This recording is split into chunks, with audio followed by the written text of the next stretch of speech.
France Maghreb 2. Bonjour à tous, ravi de vous retrouver sur France Maghreb 2. C'est parti pour une nouvelle semaine de ce grand forum jusque 18h30. Ravi de vous retrouver bien sûr pour ce lundi 31 octobre avec vos appels évidemment directs comme d'habitude. Pour cette dernière partie tout à l'heure entre 18h et 18h30, nous accueillerons l'ami Amar pour sa chronique, son clin d'œil quotidien.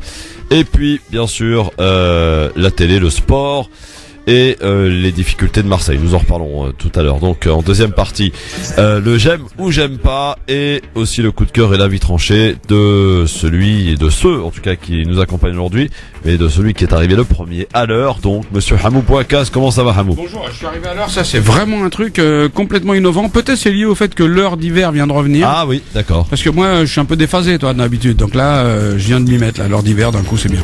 Effectivement. Yasser Louatik bonjour avec nous. aux auditeurs et aux auditrices. Bonjour à Yasser, c'est bien de me filer du temps d'antenne, c'est vachement sympa.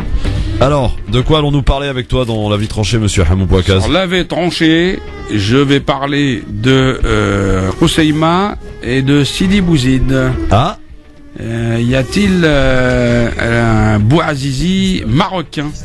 Et le Maroc va-t-il faire sa révolution? C'est la question que posent les événements du week-end dernier. oui, absolument. Et puis le coup de cœur, tu l'as choisi? Le coup de cœur, eh bien, nous allons saluer François Hollande. Ah, c'est une sérieux? fois n'est pas coutume. Parce que François Hollande a inauguré, posé le premier acte amenant à une reconnaissance d'une génocide contre les Tziganes durant la Seconde Guerre mondiale. Et je voulais saluer François Hollande. Je voulais aussi saluer les Tziganes, qui sont des bons copains des musulmans, puisque traditionnellement, depuis quelques années, pendant 1 ou 2 semaines, il y en a après les Roms, ce qui permet aux musulmans de se reposer, ce qui est quand même très sympathique. Très bien. On y reviendra tout à l'heure et on va en parler justement de tout cela dans le zapping. Mais avant tout cela, nous parlerons aujourd'hui des soldats français qui quittent la Centrafrique, l'opération Sangaris qui se termine officiellement aujourd'hui. Mais quelques centaines de militaires vont rester sur place car le pays est toujours en proie aux violences. Et puis nous parlerons aussi de cette dernière semaine de campagne avant la présidentielle américaine et dernière ligne droite assombrie dans le camp démocrate par la relance de l'affaire de la messagerie privée de Hillary Clinton, relance par le FBI. Bien entendu, les écarts se resserrent dans les sondages. Donc le zapping pour commencer, c'est parti. Le zapping, les meilleurs moments qu'il ne fallait pas rater à la télé, à la radio, sur Internet, avec François Hollande, le président de la République, qui a reconnu que la France était responsable de l'internement de milliers de Tziganes pendant la Seconde Guerre mondiale. C'était samedi dernier. Et il fallait que cette vérité fût dite au plus haut niveau de l'État. La République reconnaît la souffrance des nomades qui ont été internés et admet que sa responsabilité est grande dans ce drame. Et en marge de cette cérémonie, les journalistes en ont profité pour interroger François Hollande, le président de la République, sur la colère de Manuel Valls. Il a évidemment refusé de s'exprimer. Chacun doit être à sa tâche. Moi je suis à la mienne, le Premier ministre aussi.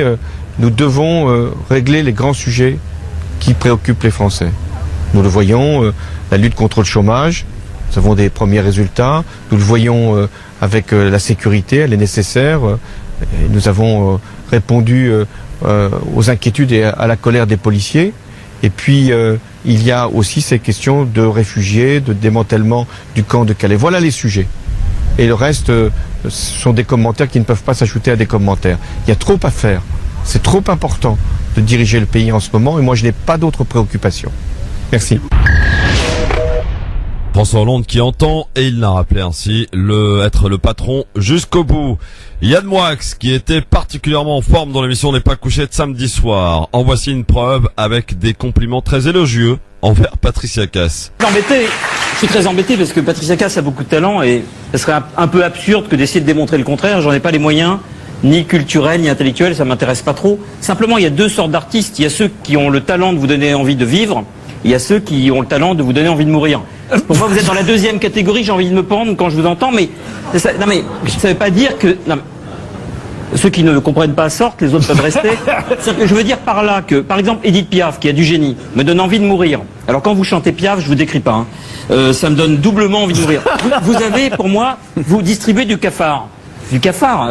C'est pas permis à tout le monde. Ça dépend dans quel état d'esprit on est quand on écoute les albums. Vous incarnez, pour moi, à titre très personnel, une forme de désespoir et de tristesse. Et c'est en cela que je vous trouve intéressante. C'est une beauté aussi.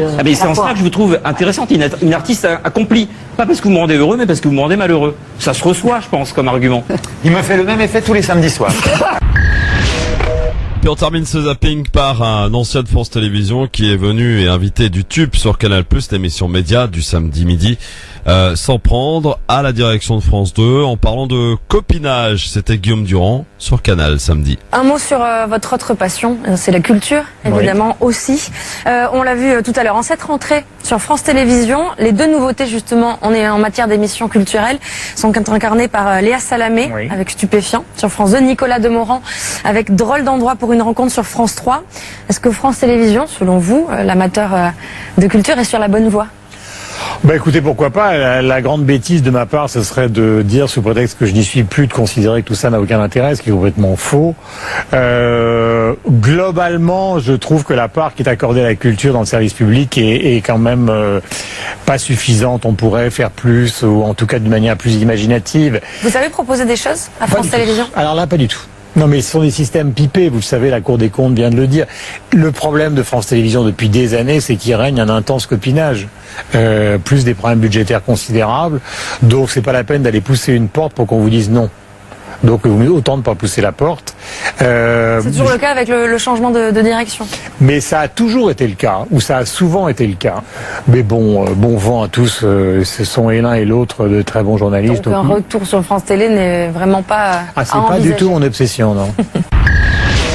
Voilà pour en tout cas Guillaume Durand qui est pas prêt de retourner sur France Télévisions. Bon, merci d'être avec nous, sauf si on l'appelle. T'as remarqué comme les gens qu'on n'appelle pas étaient jamais prêts à revenir. C'est clair. Ouais. Yasser Louati, bonjour. Comment ça va Yasser ? Bien et toi Christophe, bonjour tout le monde. Alors Yasser, la vie tranchée, on va parler de quoi ? Alors la vie tranchée, je me le réserve parce qu'il est en cours de rédaction. Ah d'accord, ça sent le mec qui a bien préparé son histoire ça. Rien du tout, ils arrivent, tu vois, les cheveux gominés, tu vois, Kiltran dans la salle avec un quart d'heure de retard en dansant, et la vie tranchée n'est pas préparée quoi. Voilà. Ce serait pas un peu du travail d'arabe ça ? Enfin bon, pas commenter hein. Le coup de cœur, est-ce qu'il est prêt lui ? Le coup de cœur, oui. Ah, très bien. Ah, il a un cœur, c'est quand même sympa. Alors c'est une jeune auteure qui a lancé son premier livre, comment dire, qui se lance en fait dans la poésie et les textes très personnels. Donc en fait elle parle un peu d'islamophobie, comment est-ce qu'elle l'a vécu et comment est-ce qu'elle voit la société française à travers ses yeux de jeune étudiante. Donc je vais fortement la recommander. Elle m'a envoyé son livre ce week-end, je lui ai promis de le lire, chose qui a été faite et je le recommande fortement. Donc vous aurez son nom tout à l'heure. Très bien, ça c'est bien, un petit livre au passage, comme ça en plus demain c'est férié, vous aurez l'occasion de le lire tranquillement. Exactement. Ils sont pas analphabètes nos auditeurs, ils savent lire. Commence pas à provoquer. Je sais pas moi.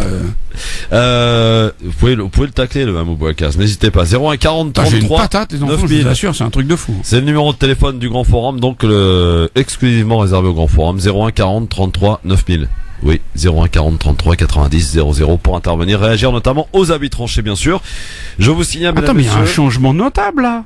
On ne prévient pas.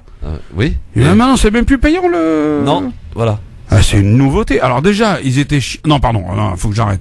Oui. Bonjour les auditeurs, appelez tous et tout. Je précise soyez constructifs hein. Dans la semaine jeudi pour être plus précis, nous recevrons un futur candidat à l'élection présidentielle, monsieur François Célineau, qui viendra répondre à nos questions, en l'occurrence à celles de Sofiane Lakdari et de Ousmane Timera et surtout les miennes. Ce jeudi. Donc, vous voyez les auditeurs dans quel ordre il met l'importance entre les polémiques et lui quoi. Ouais, c'est les polémiques ils ont quelques et surtout les siennes. C'est-à-dire nous en fait on est juste décoratifs en fait. Non mais bon. Enfin je savais mais bon. Bon, allez, on va régler les états d'âme en antenne et on est de retour très vite avec vous, auditeurs, auditrices. Yasser Louati, Amou Bouakas, c'est une premier duo, première rencontre. En direct aujourd'hui. Il me connaît même pas, c'est un truc de fou ça. Alors, vous savez pour vous dire... j'étais scotché, là, vide-moi, attends. Yasser Louati ne connaissait pas Amou Bouakas, alors là, c'est rien de plus pour l'énerver. J'ai pas eu Stoner. Sans déconner, non, c'est un truc il n'a pas eu Stoner. Voilà. Ouais, non, mais ça va, quoi. Enfin, je veux dire, attendez. Quand même, monsieur Bouakas qui a été... C'est Amou Bouakas, c'est pas has-been, je veux dire, tu vois. Il a travaillé 10 ans à la mairie de Paris, quand même, monsieur. Pas 10 ans, 13 ans, cousin, t'es ouf, toi. Voilà. Et des années compte double, ça veut dire que 13 ans, Yasser Louati n'a pas mis les pieds dans la mairie de Paris. En même temps, vu l'estime que j'ai pour elle. Tout de suite, c'est la mairie ou la mer? Parce que c'est pas pareil, hein. L'institution en tant que telle. L'institution en tant que telle.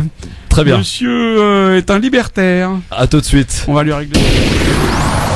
Yasser Louati, Amou Bouakaz, ils sont avec nous aujourd'hui. Tiens, une petite info culturelle qui va vous concerner, puisque ça concerne les auditeurs de Marseille qui nous écoutent sur le 93.8, puisque en effet, aujourd'hui dans les studios de Canal 9, qui est une télé de proximité marseillaise, au 49 rue de la République, place Sali Carnot, à partir de 19h15, projection du film documentaire L'émir Abdelkader Ambroise, le prisonnier tant aimé, une projection qui sera suivie d'un débat en présence de l'écrivain et historien Sadek Selam, entrée gratuite.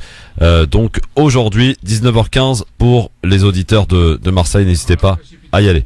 Précipitez-vous parce que Sadek Selam est un homme absolument formidable avec lequel je partage une passion des mathématiques, puisqu'au départ, il est professeur d'analyse numérique à la fac et c'est un homme qui a eu le virus de l'histoire, et notamment de l'histoire des musulmans au sens large, de l'influence des élites des pays anciennement colonisés, et c'est vraiment un puits de science. Donc franchement, moi c'est pas compliqué, dès que je veux savoir quelque chose qui concerne un musulman qui a vécu en France ou qui a conversé culturellement avec la France depuis 1800, j'appelle Sadek et je suis sûr d'avoir l'information dont j'ai besoin.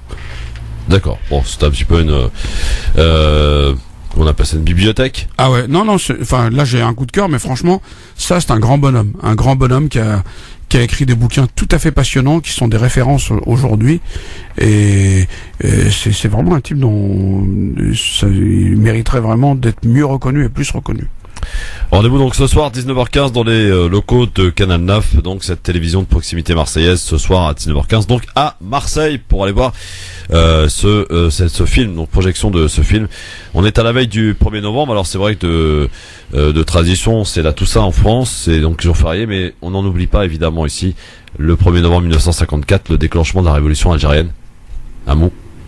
Bah oui, enfin c'est toujours émouvant de se dire qu'une poignée d'hommes ont fait basculer, ont mis en place une dynamique qui a fait basculer le destin de ce qui n'était pas encore un pays, et voilà, on ne peut que s'incliner devant eux et leur rendre hommage, et simplement espérer qu'un jour le pays dont ils ont rêvé rejoigne le pays réel, que l'Algérie soit à la hauteur du destin que lui avaient tracé ces hommes de la Toussaint. Absolument. Yasser Amou, c'est parti, on y va avec les avis tranchés. Vous êtes prêts, messieurs? On est prêts. On est prêts, allez, c'est parti. 5, 4, 3, 2, 1, 0. Si je fais quoi que ce soit, c'est la mise à pied. Alors piétinez-moi, allez-y. Allez, deux avis tranchés auxquels vous allez d'ailleurs pouvoir, mesdames, mesdemoiselles, messieurs, réagir en nous appelant au 01 40 33 9000. N'hésitez pas. Je laisse la parole à Amou Bouakaz. Allez. Kousseima Sidi Bouzid, et si le Maroc entrait en convulsion? Le week-end dernier, un vendeur de poissons a été arrêté par la police en possession d'espadons dans des conditions qui semblaient quelque peu illégales. L'arrestation a été tellement musclée que ce jeune Marocain est mort, écrasé par une benne. C'était à Kousseima, dans cette belle province, cette rebelle province du Rif. Cela ne vous rappelle-t-il pas quelque chose? Si je remplace l'espadon par les fruits et légumes, si je remplace Kousseima par Sidi Bouzid, si je remplace Mohsen Fikri par Aziz Bouazizi, je me retrouve transplanté par un tapis volant fin 2011, non, fin 2010 peut-être d'ailleurs. Et c'est le début des révolutions arabes. Certes, comparaison n'est que rarement raison, mais la situation du Maroc est une situation suffisamment inflammable pour que les mêmes causes produisent les mêmes effets. Le Maroc est certes dirigé par un roi commandeur des croyants. Il vient certes de vivre une période électorale paisible et un renouvellement du PJD. Mais sous la cendre, le feu couve. La pauvreté des plus pauvres s'accroît, la richesse des plus riches s'accroît, la décorrélation des élites avec les classes les plus populaires est patente. Les Marocains aspirent à la démocratie, ils aspirent à une plus grande redistribution. Je forme des vœux pour que les mouvements et les manifestations qui commencent ne soient pas suivis d'émeutes telles que les émeutes tunisiennes et que le Maroc puisse trouver le second souffle qui lui permettra de passer d'une monarchie constitutionnelle à un véritable régime démocratique, égalitaire et socialement vivable pour tous les citoyens marocains. Voilà pour cet avis tranché. Amou Bouakaz, Yasser, est-ce que tu es d'accord un petit peu avec cette comparaison? En fait, la comparaison, elle a quand même certaines limites. C'est que déjà, les manifestants ne remettent pas en cause le pouvoir en place. Ils demandent seulement qu'une enquête soit lancée et qu'elle soit transparente, sans pression du pouvoir. Donc ça, c'est une chose. Deuxièmement, est-ce que la situation socio-économique du Maroc est semblable à celle que l'était qui prévalait en Tunisie avant la révolution? Ça, j'en doute encore un peu. Mais oui, c'est vrai que par contre, cette vidéo ou plutôt ces photos qui ont tourné montrent littéralement le mépris des classes dirigeantes au Maroc envers les populations dominées et la classe, on va dire prolétaire. Bon, moi, sincèrement, je me fais pas d'illusions, d'accord. Donc, je pense pas que ce mouvement aboutirait à une remise en question des institutions. On n'en est pas encore. C'est même pas les revendications d'ailleurs des manifestants. Donc, tout ce que le roi fera, à mon avis, c'est que l'enquête soit lancée. Elle le sera. Elle le sera. Mais est-ce que annoncé en tout cas. Voilà. Mais est-ce qu'on mettra derrière les barreaux, ceux qui sont qui étaient derrière la mort horrible du jeune homme? Sincèrement, je doute forcément. Ouais, oui, moi, ce qui me fait penser que peut-être ça risque d'avoir beaucoup de soubresauts, c'est que ça vient du Rif.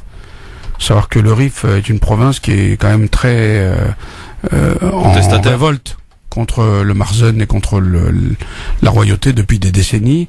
C'est du Rif que viennent beaucoup de gens qui ont commis des attentats et c'est du Rif que viennent beaucoup de gens qui sont partis s'enrôler dans diverses révolutions, dans diverses révoltes.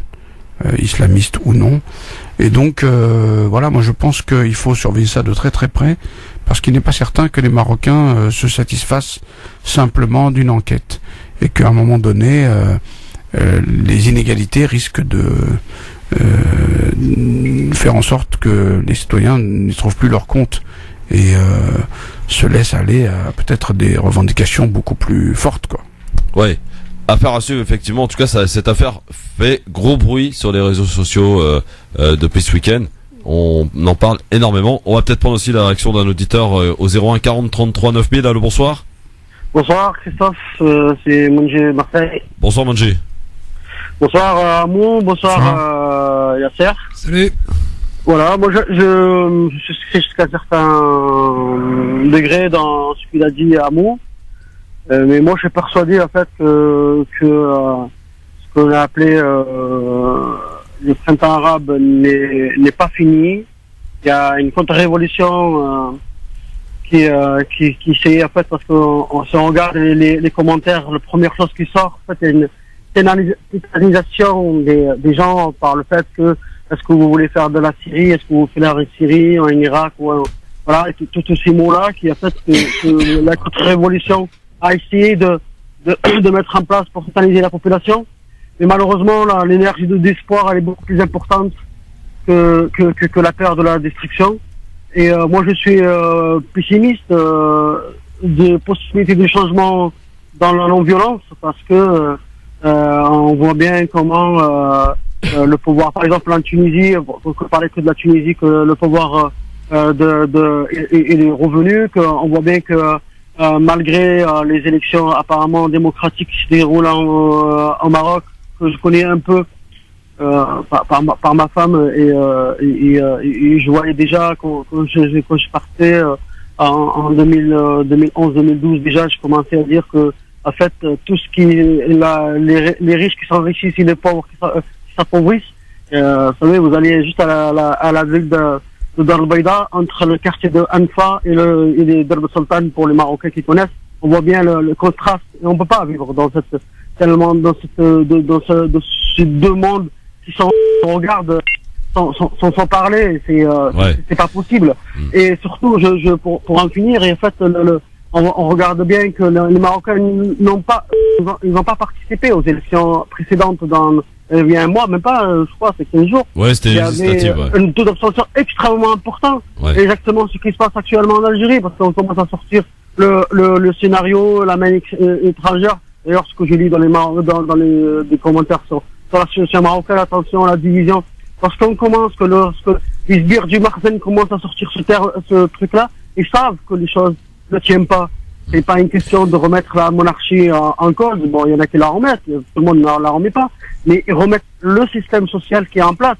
Moi, par exemple, sur la question de l'éducation, pour ceux qui connaissent, maintenant les Marocains se saignent, et les pauvres se saignent, ils travaillent pour payer les cours supplémentaires à leurs enfants parce que le système éducatif a été cassé et on a installé des écoles privées, une oligarchie qui transmet le pouvoir de père en fils et ça peut pas tenir. Il y a la révolution, la révolution, je l'appelle moi, n'est pas finie. Comme c'est passé avec la révolution française, il y aura une deuxième révolution parce que tout simplement le pouvoir ne se remet pas de lui-même, mais il faut vraiment le dégager.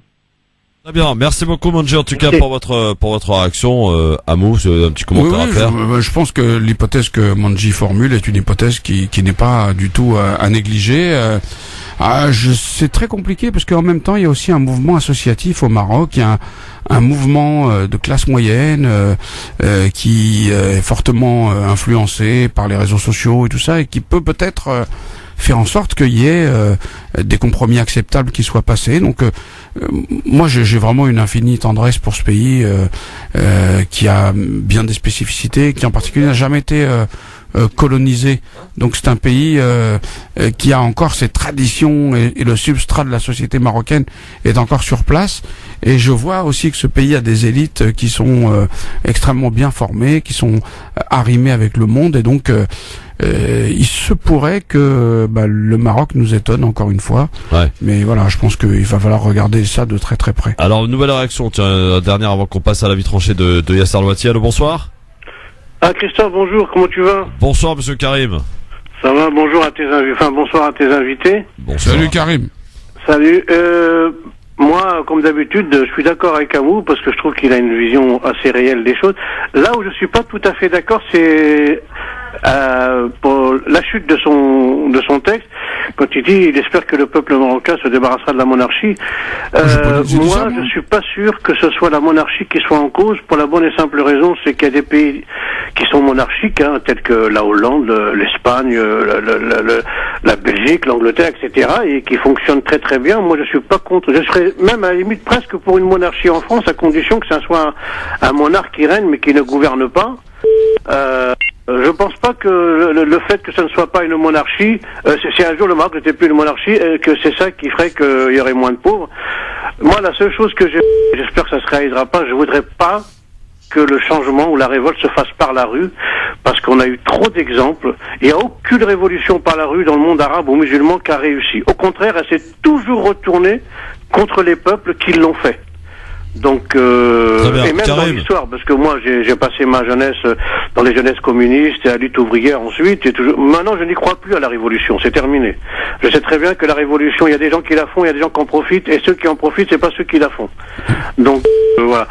Merci. Je voudrais dire, j'espère que le Maroc ne va pas chavirer, parce que c'est bon, moi je suis algérien, je suis originaire de Biskra, mais je veux dire que c'est un pays auquel je tiens. J'adore le Maroc, et j'aimerais tellement qu'il y ait une réconciliation entre le Maroc et l'Algérie, et j'aimerais pas que ce pays bascule comme a basculé la Libye ou la Syrie ou ce qu'on voudra. J'aimerais bien que ça se fasse de manière pacifique et qu'ils gardent leur roi, mais qu'ils deviennent comme le roi espagnol, quoi. Merci. Voilà, bonne soirée. Merci Karim. Alors pour être tout à fait clair, parce que Karim disait un mot que tu avais remis en cause de la monarchie, c'est pas tout à fait ce que tu as dit. Disons que non. Alors, moi je. Non, mais attends, écoute. Ouais. Le mieux c'est qu'on écoute. Le second souffle qui lui permettra de passer d'une monarchie constitutionnelle à un véritable régime démocratique, égalitaire et socialement vivable pour tous les citoyens marocains. Voilà, faut pas se tromper. Ouais, non, mais disons que on pouvait entendre ça, mais c'est pas ce que je voulais dire en réalité, parce que moi je me sens pas autorisé à décider de ce que les Marocains doivent avoir comme régime. Simplement, monarchie ou non, il est clair qu'il y a un niveau d'inégalité dans un pays qui fait que ça n'est plus acceptable. Il y a un niveau de corruption, il y a un niveau de non-considération des plus humbles qui n'est pas acceptable. Et moi, j'ai toujours comme baromètre la Constitution suisse qui dit que je cite de mémoire, mais on reconnaît la qualité d'un régime à l'attention qu'il porte aux plus faibles d'entre les citoyens, quoi. Et je voudrais vraiment bien que ce mouvement-là fasse réfléchir le peuple marocain, qui est un grand peuple, qui a des grandes traditions, sur la façon dont peut-être il pourrait concevoir un système qui considère un peu mieux les plus faibles des siens, quoi. Alors, voilà. Avant de parler de la vie tranchée de Yasser Louati, vous avez suivi l'affaire Saad Lamjarred? Le chanteur j'ai suivi ça, ouais. Qui est à Fleury. Non. C'est chaud les marrons, ce truc-là. Ah oui. Mais, alors, c'est monté très haut cette affaire parce que les autorités marocaines s'en sont mêlées, essaient de peser tout ce qu'ils peuvent, en tout cas pour le faire sortir. Le faire sortir. Il y a pas une histoire avec l'Algérie aussi là-dedans? Oui, alors l'avocat de Saad Lamjarred, on lui a prêté des propos comme quoi il parlait d'une machination algérienne. Il a démenti. Bon, ça on y a droit à chaque fois. Quoi qu'il en soit, donc ce monsieur a visiblement des problèmes avec les femmes. Encore qu'il y a la présomption d'innocence qui... Oh putain, au Maroc, il y a des gens qui vivent très bien, qui ont eu pas mal de problèmes avec les femmes. En premier lieu, en 2010 ou 2011. Je connais un type qui a une villa à Marrakech, qui s'est fait pécho à New York sur le même genre de problème. Oh, pardon. Ouais. Donc effectivement, en attendant d'être peut-être jugé. Enfin, visiblement, la demande vient des États-Unis justement concernant son arrestation. Donc en gros, pour avoir un coup de piston et violer de manière impunie, il faut avoir une bonne relation avec une famille gouvernante. Je comprends pas le projet. Ah, le projet, c'est que les autorités marocaines sont très fâchées par rapport à ce que la France ait fait et obéit aux États-Unis concernant l'arrestation de Saad Lamjarred, qui devait, je le rappelle, se produire donc samedi soir au Palais des Congrès. Le concert a été évidemment annulé. Ceci étant, il faudrait avoir des informations précises sur l'affaire. Est-ce qu'il était sous le coup d'un mandat international? Voilà. Donc c'est quand même une aberration. On a Julian Assange qui est cloîtré depuis plusieurs années à l'ambassade de l'Équateur et qui peut pas sortir. Et là on a une personne qui est accusée de viol. Et il y a un coup de pression d'un pays étranger pour le faire sortir d'une prison française. Mais ça veut pas dire que ça va marcher, Yasser Louati. Il y a un coup de pression, certes, mais est-ce que ça va marcher? Pour l'instant, il est toujours à Fleury. Bon, donc, on verra. On verra la suite de l'affaire. En tout cas, ça a fait réagir beaucoup sur les réseaux sociaux. Allez, peut-être que là aussi, votre avis va faire réagir nos auditeurs. Ils peuvent nous appeler d'ailleurs au 01 40 33 9000. L'avis tranché de monsieur Yasser Louati. On t'écoute. Alors lui, ça sera, on a entendu la semaine dernière, policiers attaqués, citoyens en danger. Ou bien, est-ce qu'il faudrait se poser la question, citoyens attaqués, police en sécurité? Résumons. Depuis la semaine dernière, on a une série de manifestations sauvages organisées par des policiers armés, cagoulés en plein état d'urgence et donc en violation en plus de la loi du 11 octobre 2010, celle interdisant la dissimulation du visage dans l'espace public de manière officielle, interdiction du voile intégral, raison officieuse. Et donc, les femmes verbalisées pour port du voile intégral, qui sont aussi soutenues par un certain Rachid Nekaz, apprécieront. Donc, à toutes les femmes qui portent le voile intégral et qui veulent sortir de chez elles, mesdames, mesdemoiselles, attendez qu'il y ait une manifestation de flics pour pouvoir le faire. Alors, nos chers policiers dénoncent une justice jugée laxiste. Or, les prisons sont pleines à craquer. Jamais autant de personnes n'ont été incarcérées en France. À titre d'exemple, alors que la population française a augmenté de 12% en 21 ans, celle des prisons a augmenté de plus de 19%. Justice laxiste, mon œil, surtout quand on voit ce qui s'est passé avec l'état d'urgence, les personnes qui ont été assignées à résidence et les personnes qu'on maintenant on arrête pour délit d'opinion sous couvert de apologie de terrorisme. Alors ces policiers en colère veulent élargir les motifs de légitime défense. Or la règle depuis des décennies, c'est un policier ne va quasiment jamais en prison après avoir tué quelqu'un. Surtout quand c'est un arabe ou un noir. Mieux encore, depuis le 3 juin 2016, policiers et gendarmes sont autorisés à faire feu grâce à l'état d'urgence et la soi-disant lutte contre le terrorisme. Ils peuvent faire feu sans être eux-mêmes directement menacés. Depuis quelque temps, on entend le ministre de la Justice, un certain monsieur Jean-Jacques Urvoas, nous dire qu'il a bien reçu les policiers pour entendre, je cite, leurs revendications, en violation totale de la séparation des pouvoirs. Comparons ça avec les organisations antiracistes et collectives de soutien aux familles de victimes policières qui sont systématiquement ignorées. En même temps, et à la décharge de M. Urvoas, père de la loi autorisant la surveillance de masse de tous les citoyens sans mandat ni supervision judiciaire, ce gentil monsieur déclarait de manière candide sur France 2, je cite, « La classe politique ne veut pas d'une justice autonome. » En même temps, vous me direz, à quoi servirait une justice indépendante si c'est pour faire du juridisme, comme le disait un certain Manuel Valls. Alors que ces dernières sont dénoncées depuis des décennies, y compris par le comité contre la torture de l'ONU, voilà que les violences policières permettent non pas une restriction de la violence de l'État, mais plutôt la livraison de nouveaux fusils d'assaut de la marque HKG-36 qui permet de tirer en rafale dans les quartiers populaires et c'est la BAC qui s'en réjouit. Je me souviens d'un monsieur Cazeneuve qui disait « Nous nous félicitons de la livraison de ces armes et ce en plein état, plutôt en pleine campagne de mouvements sociaux contre la loi travail. » Alors les Traoré, les Bentounsi, les Dieng, les Oussekine, les Fraisse, les Traoré, les Benna, ces familles de victimes des violences policières qui ont vu leurs proches être mutilés ou mourir pour rien, sans que justice ne soit rendue, apprécieront ces demandes de facilitation de l'usage des armes létales avec encore moins de formation et encore plus d'impunité. Eh ben oui, selon la police, les temps de formation, c'est, je cite, de la perte de temps. L'augmentation des moyens de répression brutale en toute impunité pour une fonction qui vote à 52% Front National n'annonce rien de bon pour personne. Alors, si la police a été exemplaire, et je pèse mes mots, je pense qu'elle a été exemplaire sur une chose, c'est peut-être par ce coup de pression face à l'État pour se faire entendre. Et oui, sans même parler de répression des policiers voyous, quand on voit comment les contrôles aux faciès ont été rendus légitimes et sont même défendus par l'État dans les tribunaux, on comprendra quel genre de langage les hauts fonctionnaires comprennent, que ce soit à Bercy, à la place Beauvau, à l'Élysée ou encore à Matignon. Voilà pour l'avis tranché de Yasser Louati. Hamou Bouakaz, petite réaction.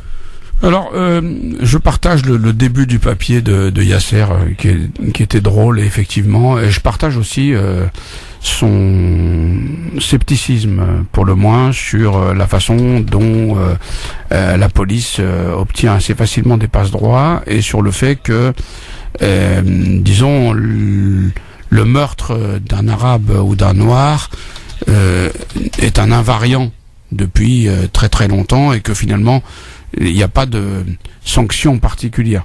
Je suis quand même plutôt enclin à penser qu'on a une police qui n'est pas à 100% critiquable. Il y a des policiers qui font leur métier avec beaucoup de conscience professionnelle. Il m'arrive moi d'avoir recours à la police pour ma vie quotidienne. Ce sont des gens qui empêchent quelquefois des problèmes. Il y a des gens qui sont tout à fait civils et je pense que ça progresse globalement parce qu'il y a de plus en plus de gens de toutes les origines dans la police française.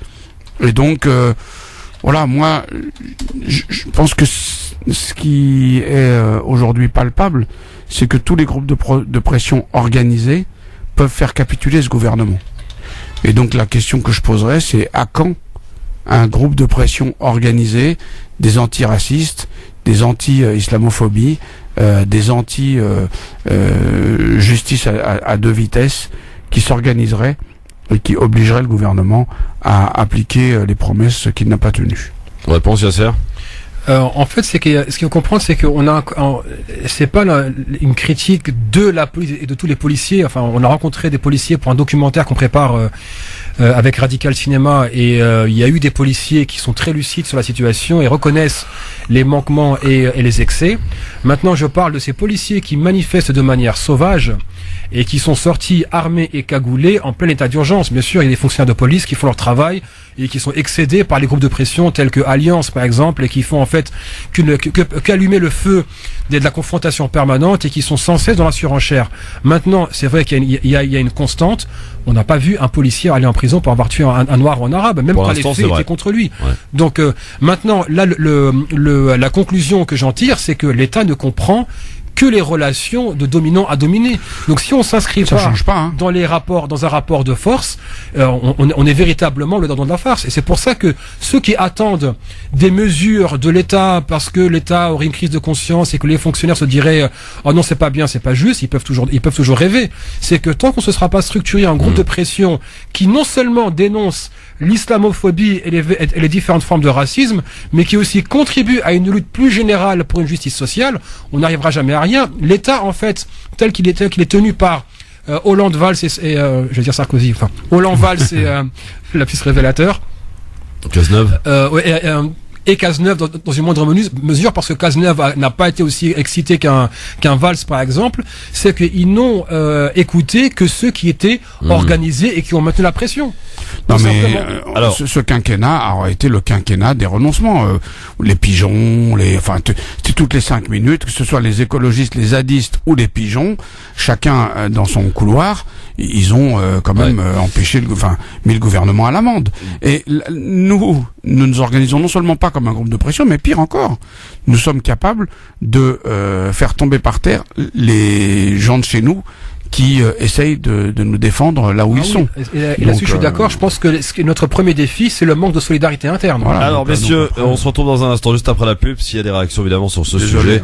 01 40 33 9000. On va parler aussi de cette fin d'opération en Centrafrique. Les militaires français rentrent chez eux. Enfin, pas tout à fait, à tout de suite.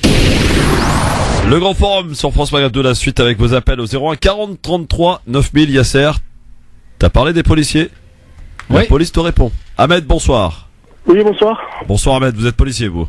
Tout à fait, ouais. Alors je me permets d'appeler parce que je viens d'entendre une tirade de votre collègue Yasser, c'est ça? Oui, c'est ça. Vous nous appelez d'où d'abord? Ahmed? Oui. Vous nous appelez d'où? Je suis à Paris, là. À Paris, d'accord. Voilà. Et donc je me permets d'interpeller ce monsieur parce qu'en gros, pour lui, tous les fonctionnaires de police sont racistes. Oh non. J'ai rectifié, j'ai pas dit tout, justement, oui, mais allez-y. Hein? Allez-y. Justement, j'ai rectifié en disant que c'était pas tout. J'ai parlé de ceux qui manifestaient dehors, armés et cagoulés. Après, la deuxième fois, dit comme quoi ils avaient reçu des H4 qui s'entraînaient pas. Ça, monsieur, je me permets de dire, c'est des grosses bêtises que vous avez sorties. Parce qu'avant de toucher un H4, il y a un entraînement. Ils doivent s'entraîner, ils doivent passer les tests pour avoir l'habilitation du HK. Donc c'est pas donné à n'importe qui. Oui, allô? Oui, on vous écoute. Monsieur le commissaire de police. C'est pour ça en gros, et après, comme l'a dit bien votre collègue là, maintenant la police est diversifiée. Ok? Oui. Allô? Oui, la police est diversifiée. Dans la police, vous avez des Mohamed, des Traoré, vous avez tout ça. Donc c'est pour ça que ça me gêne un petit peu quand le monsieur dit qu'il y a plus de 50% de racistes dans la police qui votent Front National. Alors ça, monsieur, ça on le tient. Alors c'est une information qui est pas tout à fait officielle, mais qui nous a été confiée par la bouche du ministre de l'Intérieur, qui est d'ailleurs assez gêné concernant cette info. Effectivement, et je peux vous dire que c'est même pas d'aujourd'hui, c'est même avant Cazeneuve, c'est une information qui circule, je pense qu'Amou peut là aussi la confirmer. Plus de 50% de la police ne voterait non seulement pas Front National, mais serait adhérent au Front National. Ce qui est encore plus grave. Peut-être pas 50% des flics qui sont adhérents au Front National.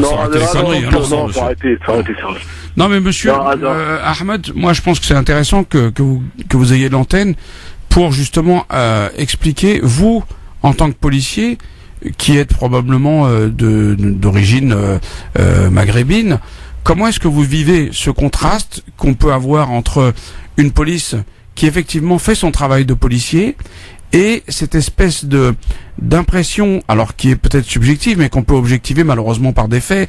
Le jeune Traoré qui est mort dans des conditions très suspectes. Un certain nombre de jeunes. Ça c'est la gendarmerie, je précise. Oui, d'accord. En tout cas, un certain nombre de jeunes qui sont défendus par des collectifs dont la mort est extrêmement suspecte. Comment est-ce que vous, qui manifestement essayez de faire votre travail en citoyen, comment est-ce que vous vous situez par rapport à ça? Comment est-ce que vous faites, par exemple, quand vous êtes en train d'effectuer des contrôles de papier? Comment est-ce que vous faites face, par exemple, à des collègues qui ont, disons, un tropisme à interpeller plutôt, à contrôler plutôt les papiers en fonction de certaines couleurs, par exemple? Écoutez, je vais être franc avec vous. Sur là où je travaille, moi, je vous dirai pas avec quel arrondissement je travaille, ou voilà. Non, bah, vous en dites, pas trop. Il y a vraiment pas de soucis quand ils sont. Je vais dire un truc. À partir du moment où j'ai beaucoup de collègues pareils qui sont fonctionnaires d'origine maghrébine, comme vous dites, et si nous-mêmes on s'aperçoit qu'il y a un collègue qui s'amuse à faire des contrôles aux faciès comme ça, on l'arrête de suite, d'accord? On met les choses au point de suite. Donc voilà, à partir de là c'est réglé. Après je vous cache pas que je me mets à la place des collègues. Quand vous travaillez dans les cités sensibles, vous avez toujours affaire aux mêmes personnes. Je critique pas ces personnes-là, moi aussi je suis issu du quartier, je suis aussi issu du quartier. Donc voilà, après vous pouvez pas empêcher les mecs qui, malheureusement, je vous dis un truc, les fonctionnaires de police, ils sortent pas tous des quartiers, donc ils arrivent sur Paris, ils sont pas très formés en étant franc avec vous, à arriver à avoir une population aussi diversifiée. Vous comprenez ce que je veux dire? Oui, bien évidemment. Ouais.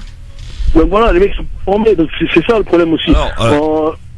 Ahmed, pardon de vous couper, vous avez donc interpellé Yasser. Yasser, tu souhaites quand même répondre à Ahmed? Oui, bien sûr. Donc encore une fois, donc je vais bien commencer par les manifestants policiers armés et cagoulés, et non pas des policiers, d'accord.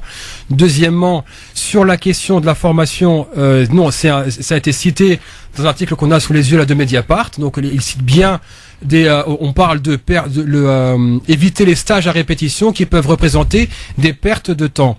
Troisièmement, si il y a des violences qui sont dénoncées, il faut pas le prendre sur soi individuellement, mais on parle bien d'un phénomène, et la question des brutalités policières, on ne peut pas l'isoler à un policier ou deux policiers qui se sont visés, mais on parle justement de ces violences qui gangrènent l'institution et la décrédibilisent, comme vous le dites, sur le terrain, parce que c'est vous qui en payez le prix, qui voulez faire votre travail de manière la plus déontologique possible. Maintenant, sur les revendications des policiers, moi j'aimerais bien qu'on prenne en compte, par exemple, les RTT qui sont pas accordés, le fait qu'on prenne en compte les situations où des policiers sont en burn-out total, les situations où des familles explosent à cause de la fonction, le matériel qui est vétus. Combien de commissariats j'ai fait?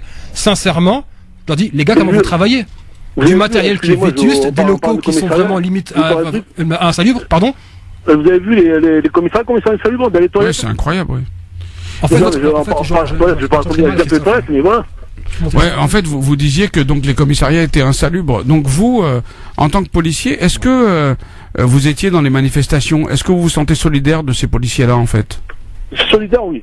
Je vais être avec vous solidaire, parce que ce qui s'est passé à la Randborn, tout ça, pour les fonctionnaires de police qui sont restés bloqués dans la voiture et qui les pauvres ont été brûlés, bien sûr on est solidaire. Après, manifester, bien sûr qu'on manifeste, c'est pas normal ce qui se passe quand même. Vous croyez que c'est normal ça qu'on se retrouve en France avec des actes comme ça?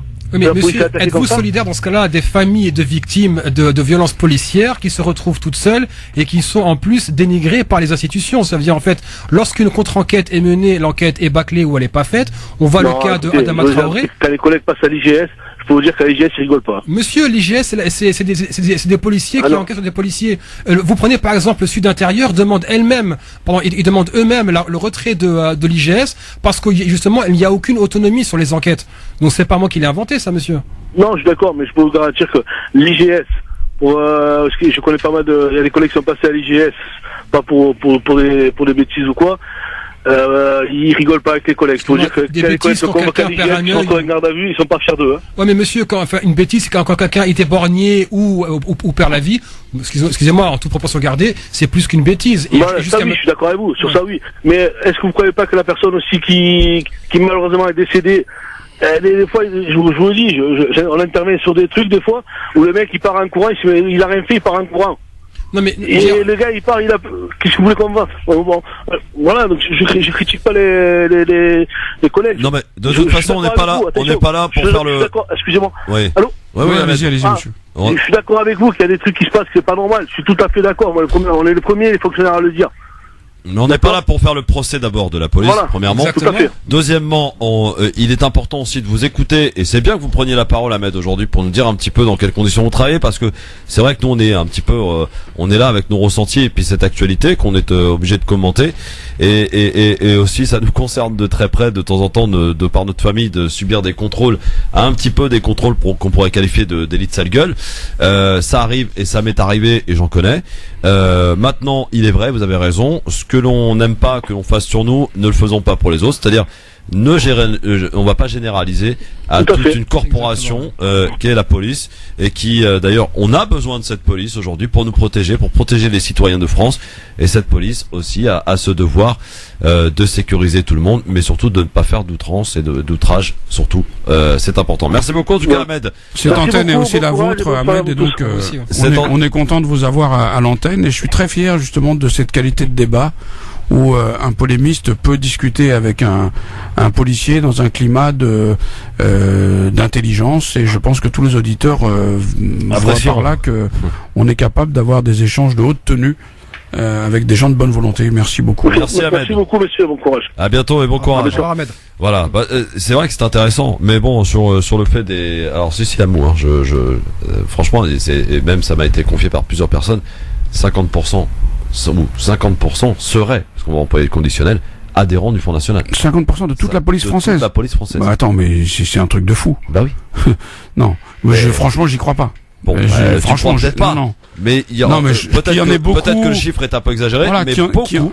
Qu'il y en ait beaucoup, que le Front National soit assez malin pour récupérer. Aussi, donc non, mais on l'a bien trouvé quelque part. Il y a aussi le sondage sur les votes. Moi, je parlais même pas des adhérents. Je parlais seulement de ceux qui ont voté. Ah ouais, moi, je vous dis, moi, c'est que effectivement, la police a toujours été infiltrée par des mouvements les plus extrémistes.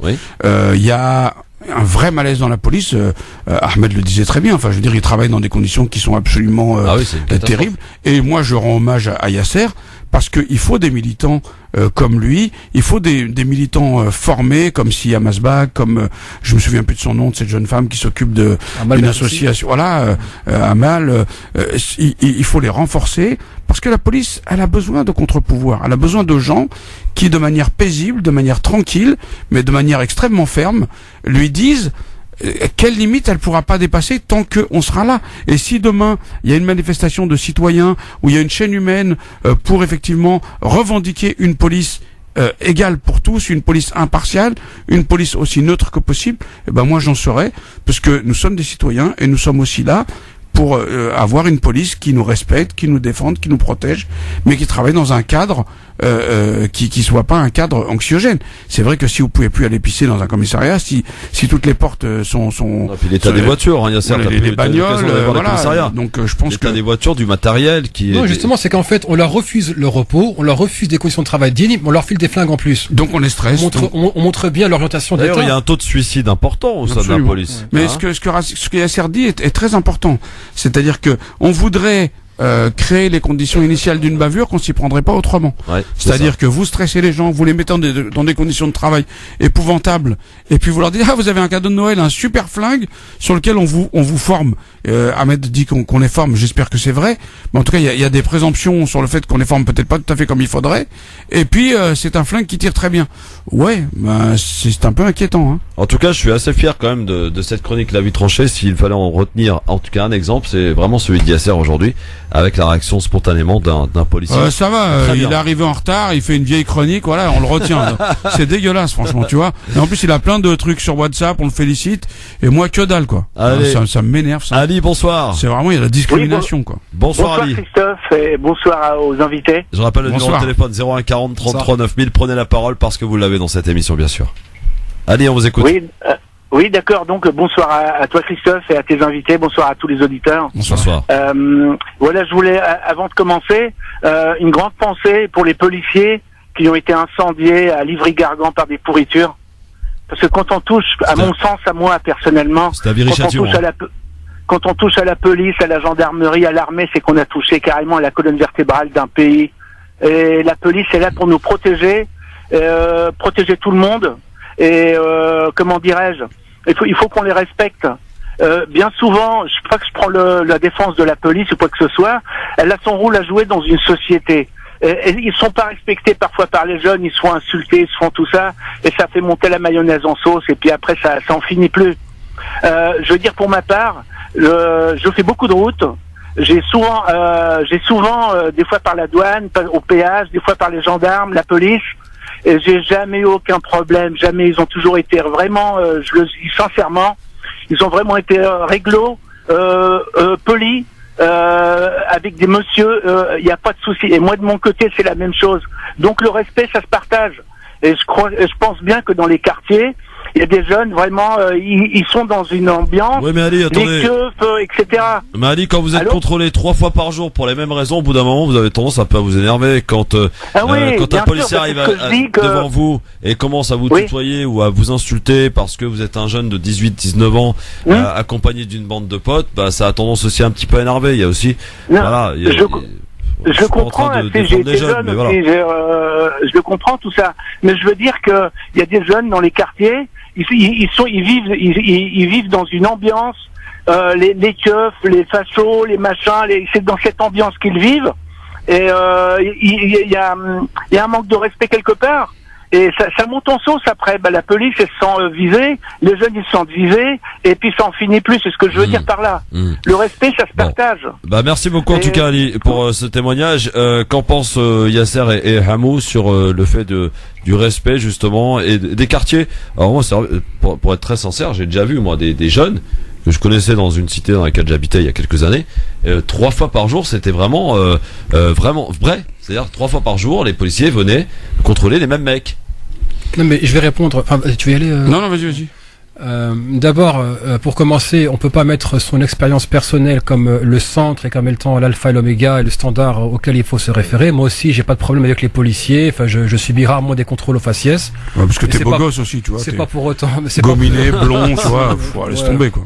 C'est pas pour autant que je vais pour autant dire oui, il y a pas de problème. Je veux dire, si même l'ONU épingle la France sur les brutalités policières, si avec l'état d'urgence les 3600 perquisitions qui ont abouti à seulement 6 enquêtes, mais qui ont ravagé des familles entières juste pour envoyer un message en disant qu'on fait le ménage parmi ces musulmans, lorsqu'on a l'association chrétienne pour l'abolition de la torture qui vous dit qu'il y a une impunité et une opacité de la gestion des violences policières, lorsque vous avez un climat qui fait que un policier non seulement il est méprisé par sa hiérarchie, mais qu'en plus il débarque dans un quartier non pas pour protéger la veuve et l'orphelin, mais pour agir comme force d'occupation. Donc on peut pas dire oui parce que moi ça va bien, les policiers me serrent la main, que le phénomène n'existe pas. S'il y a des associations qui sont montées, c'est des collectifs de soutien aux familles, c'est parce qu'il y a des familles qui vivent des drames.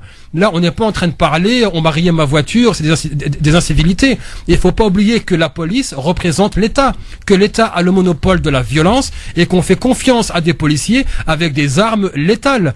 Donc, à un moment, il y a un devoir d'exemplarité qui doit être fait et on peut pas accepter l'idée que des policiers vous voient les citoyens au centre de Paris et dès qu'ils arrivent au quartier populaire, ils se mettent à tutoyer ou à proférer des injures raciales. Ouais. Donc, moi, je peux comprendre, dire mon expérience personnelle dit que, sauf que on ne change pas une société avec des expériences personnelles. Non, moi, pour aller dans le même sens, mais peut-être en nuançant un peu, quand vous mettez la société dans un système où vous avez au centre des villes les nantis et dans des mechtas autour les ex-colonisés, vous reproduisez un système de domination dont la police est l'un des outils.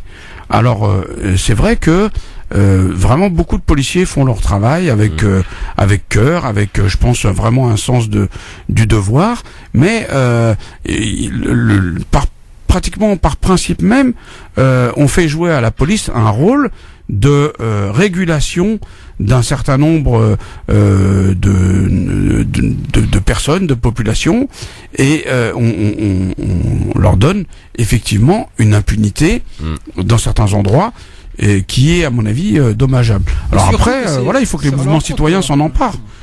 Voilà, je pense que c'est aussi à nous, et je pense qu'il y a vraiment, je vous dis, il faut s'intéresser au travail de certains collectifs animés par des gens de très très bonne volonté, pas forcément assez nombreux.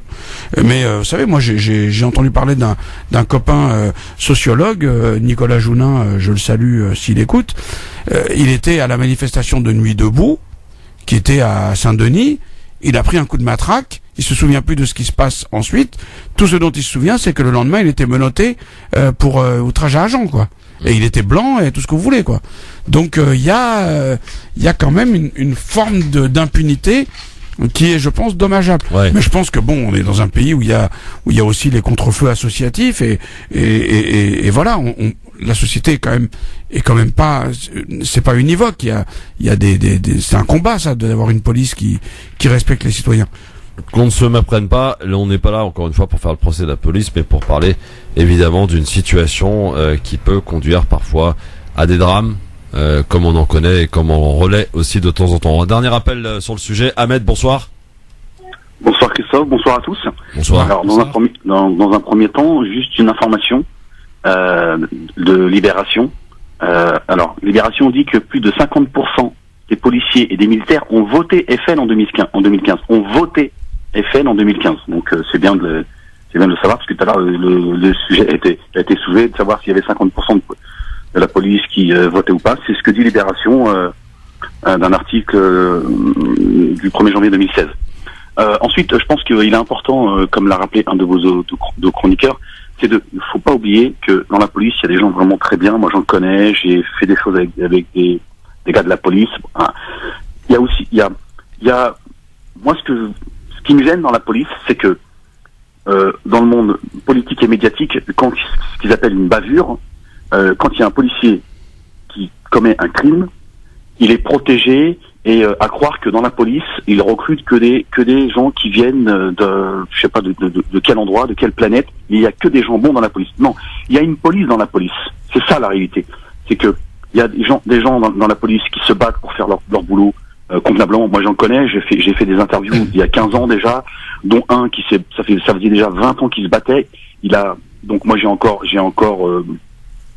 des cassettes en ma possession. Le mec qui m'expliquait qu'il y avait des gamins qui avaient 10 ans qu'on attachait au radiateur et à qui on mettait des claques. Donc voilà, après c'est pas le procès de la police, mais c'est des choses qui existent. Donc il y a une police dans la police, il y en a qui font aussi le sale boulot et qui sont je veux dire qui sont un peu la main d'une politique que parfois voilà. Il y a des policiers dont on a besoin. Bon, j'essaie de faire attention parce que je suis sur votre radio, j'ai pas envie de vous compliquer les choses, mais juste un exemple, jouer les tours. On a eu un jeune de 20 ans qui a été tué. Les médias, le monde politique et la justice nous ont expliqué que c'était un jeune djihadiste qui était rentré dans le commissariat avec le couteau pour tuer tout le monde. Ensuite, on s'est aperçu qu'il y avait des témoins oculaires qui ont dit que on a tenté de l'amener à l'intérieur du commissariat de force, il voulait pas. La famille a demandé de pouvoir visionner les caméras.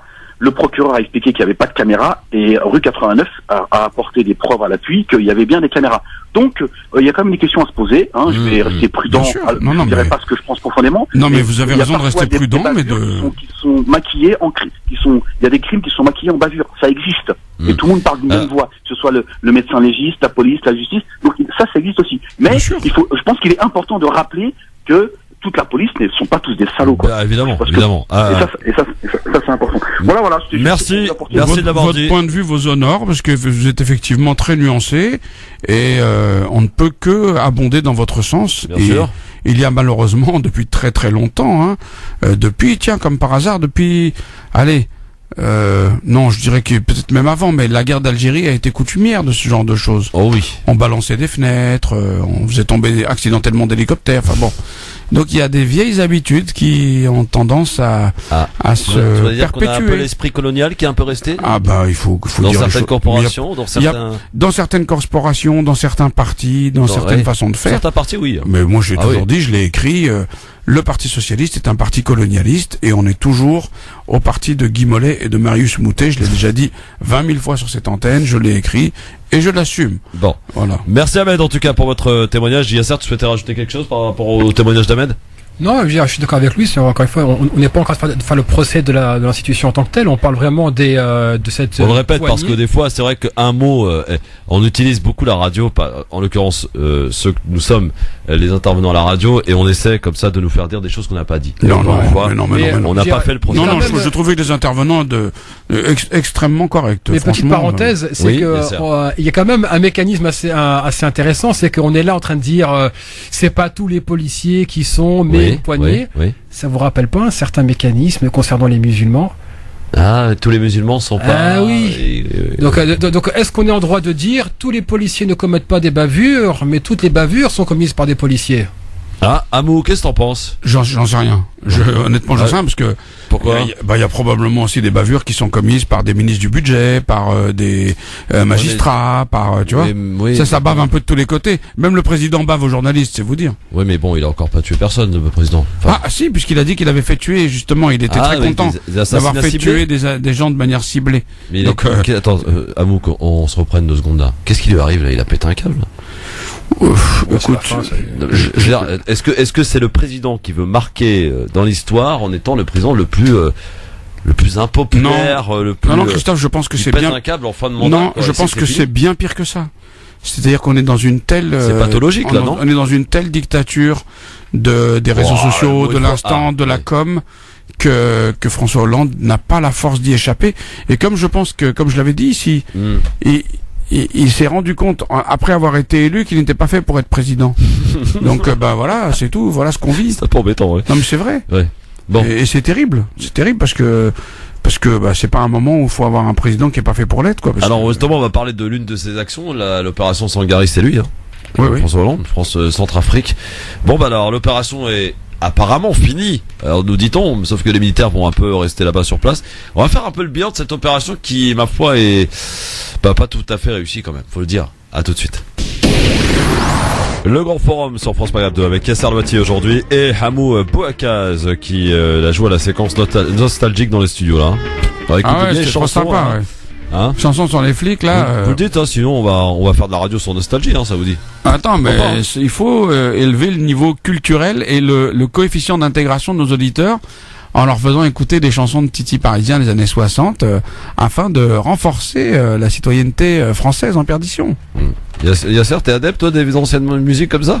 Non, mais je découvre ça avec le caméraman, camarade. Oui, que l'on salue parce il est en train de filmer. Yasser. On est filmé, sans déconner, ça c'est trop de la balle. On est en train d'enrichir notre le truc, c'est qu'on patrimoine culturel. Voilà. En tout cas, on va feuilleter un petit peu l'actualité. Vous notez que Yasser, comme les stars, il vient carrément avec son caméraman. Ah bah oui, attends. Moi, je suis venu tout seul avec mon rien, tu vois. Je veux dire, je suis plus démocratique, toi. Lui, il arrive avec sa voiture. Il y a un documentaire qui est en cours. Il y a eu différentes séquences et il y a une séquence dans laquelle j'apparais. Voilà, donc on te verra. Pour moi, non. Ah ouais, mais moi je me fais pas emmerder pour une séquence. Non, je fais tout le film ou rien. On va feuilleter un peu l'actualité, bien sûr, de ce lundi 31 octobre sur France Maghreb 2. Un petit tour par la Syrie avec cette contre-offensive des rebelles à Alep. Liés à des groupes extrémistes tentent depuis vendredi de briser le siège du régime. Selon le SDH, au moins 41 civils, dont 16 enfants, ont été tués dans le pilonnage des quartiers ouest, les quartiers pro-gouvernementaux. Plus de 120 combattants du régime et des rebelles ont également trouvé la mort. C'est ce que l'on nous apprend donc en Syrie et sur Alep. Si vous voulez dire un petit truc, pas de souci. Hein. Prenez la parole. Qu'est-ce que tu veux qu'on dise? Enfin, je veux dire, c'est des informations. Après, vous réagissez. C'est juste dramatique, c'est juste consternant, c'est juste révoltant. Enfin, et on va jamais s'en sortir. Enfin, c'est moi, ça m'empêche de dormir. Ça. Ouais. L'Irak. Peut-être que tu dois peut-être dire des trucs plus constructifs, mais. Moi, je suis Joker. Non, c'est une histoire qui est toujours en cours de développement et je commente quasiment jamais à chaud l'actualité. Donc. Non, tu vas peut-être pas commenter cette actualité alors parce que c'est en cours aussi, c'est à chaud. C'est la bataille de Mossoul qui continue en Irak. Le groupe Daesh recule toujours visiblement. À l'ouest, ce sont les milices chiites qui avancent. Elles affirment avoir repris 4 villages. Leur objectif, c'est la ville de Tal Afar afin d'empêcher Daesh de se replier vers la Syrie. Au nord et à l'est de Mossoul, ce sont les forces kurdes qui attaquent. Elles disent avoir reconquis les 6 villages hier. Enfin, au sud de Mossoul, c'est l'armée qui affirme avoir repris la ville d'Al-Shoura. Donc là aussi, c'est une bataille sans fin entre les différents intervenants sur le terrain. Pas de commentaire. C'est encore des musulmans qui trinquent. Ouais. c'est encore des pauvres qui trinquent, c'est encore voilà, tout ça se décide bien au-dessus d'eux. Moi, ça me pareil que je voulais qu'on dise. Enfin, c'est juste pathétique. Alors, mon cher ami Yasser, pas de commentaire. Non, pas commentaire. Bon, alors, on va parler maintenant de la Centrafrique, messieurs. La Centrafrique, l'opération Sangaris va prendre fin officiellement aujourd'hui. Le ministre français de la Défense est d'ailleurs à Bangui depuis hier pour clore cette opération de l'armée française commencée il y a 3 ans et dont le bilan est plutôt en demi-teinte, on peut le dire. Sangaris a évité un bain de sang dans la capitale Bangui, tué des centaines d'éléments de groupes armés et détruit plus de 36 tonnes d'armes et de munitions. 3 militaires français ont perdu la vie dans cette opération. Une centaine a été blessée. Ça, c'est pour le côté, j'allais dire, positif.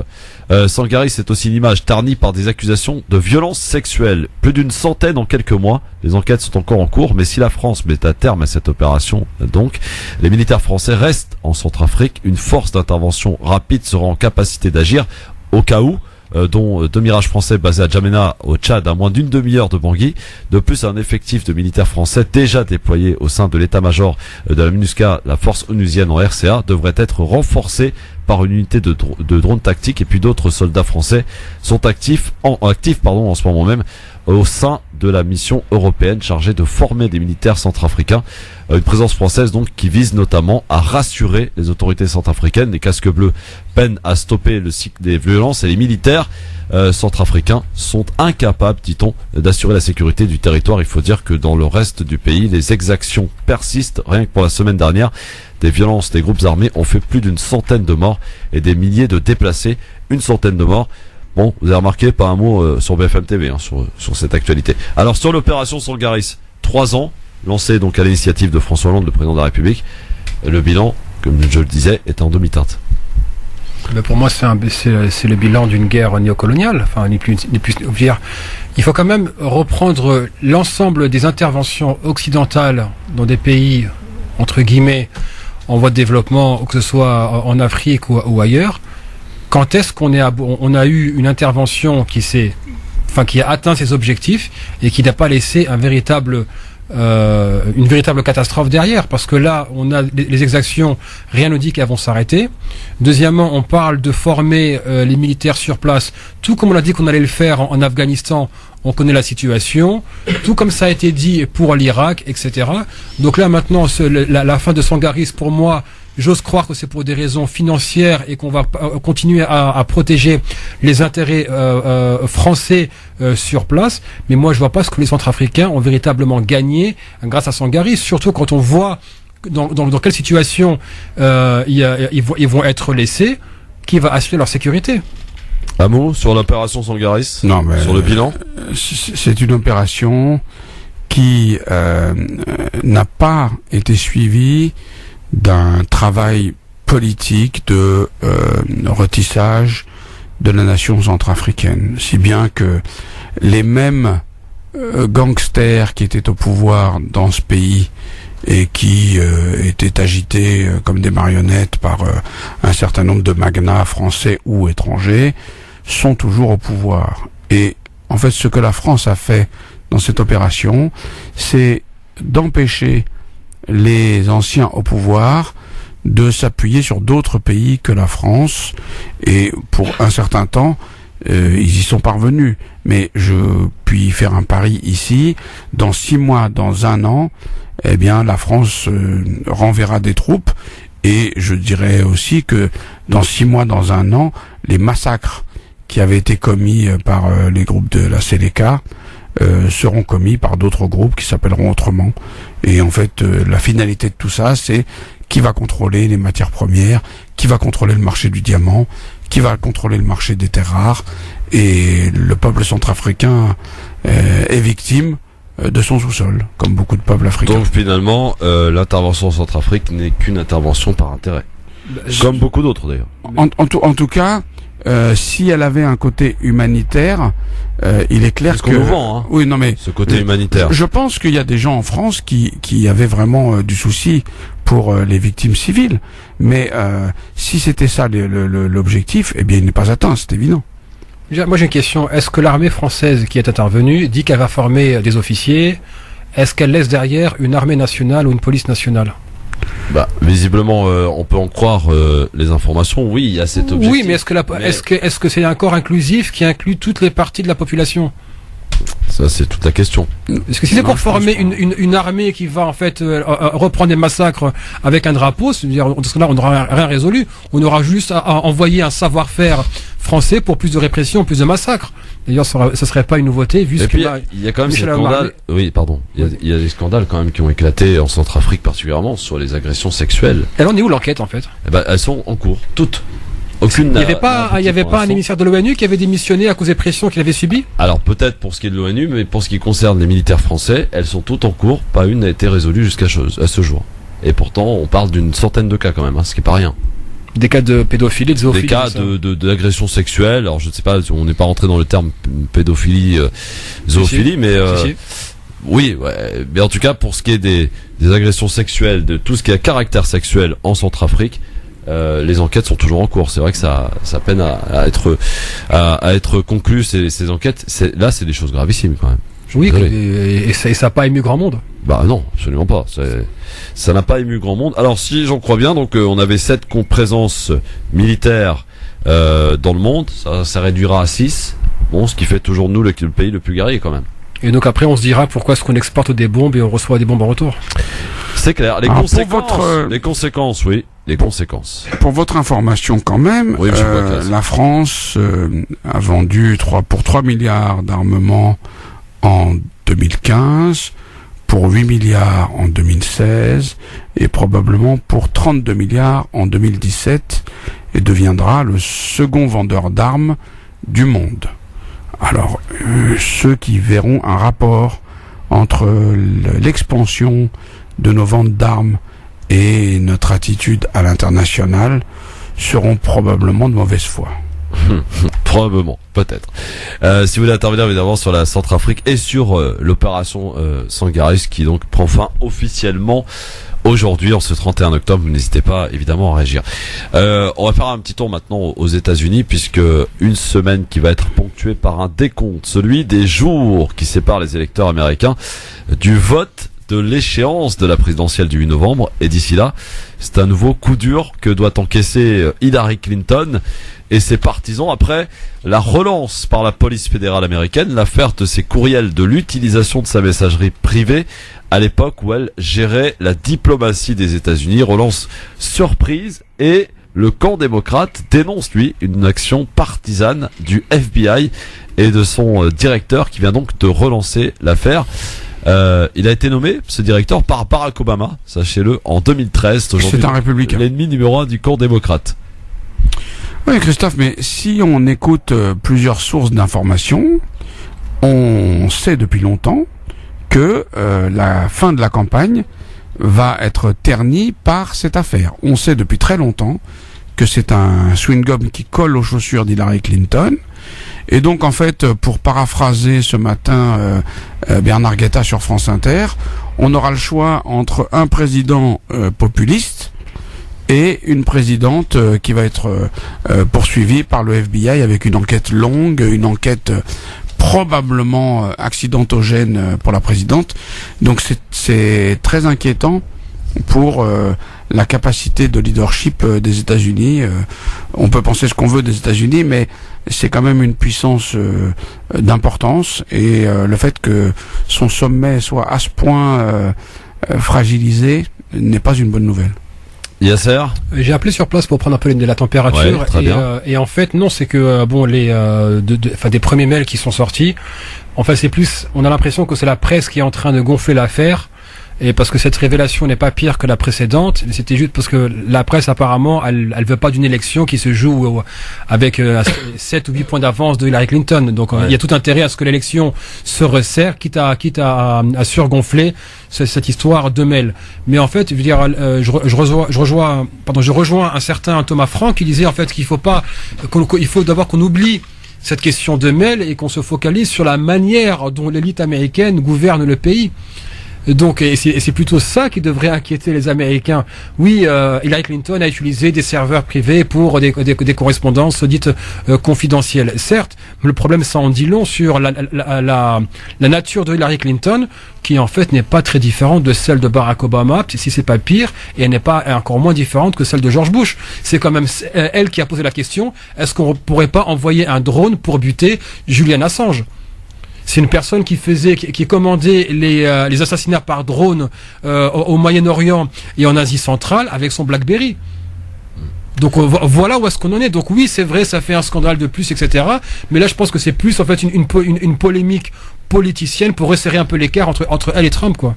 Alors, pour faire vendre du journal. Ton contact aux États-Unis, Yasser, t'a-t-il aussi dit, comme un de mes contacts, me dit que finalement, attention, qu'on ne se méprenne pas ici en France. On a l'impression que les jeux sont faits pour Hillary Clinton. Or, aux États-Unis, Trump est certes lâché par son propre camp, mais a une réserve au sein de la population qui pourrait peut-être nous laisser une petite surprise. De toute façon, c'est l'héritage de Trump qui va surtout peser. Même si, en fait, moi je me projette au-delà de Trump. Ce que je veux dire, c'est que les jeux sont pas faits encore. Oui, les jeux sont pas faits, surtout en plus qu'on a commencé à exclure les différents électeurs hispaniques et afro-américains en morcelant en fait les différents districts. Donc en gros, on exclut les populations qui seraient à même de voter contre le camp républicain. Mais oui, de toute façon, les jeux ne sont jamais faits. De toute façon, comme disait David Rousset, les gens normaux savent que les gens ordinaires ne savent pas que tout est possible. Alors conséquence quand même de ce retour de l'affaire de la messagerie, resserrement des sondages. Ça a marché.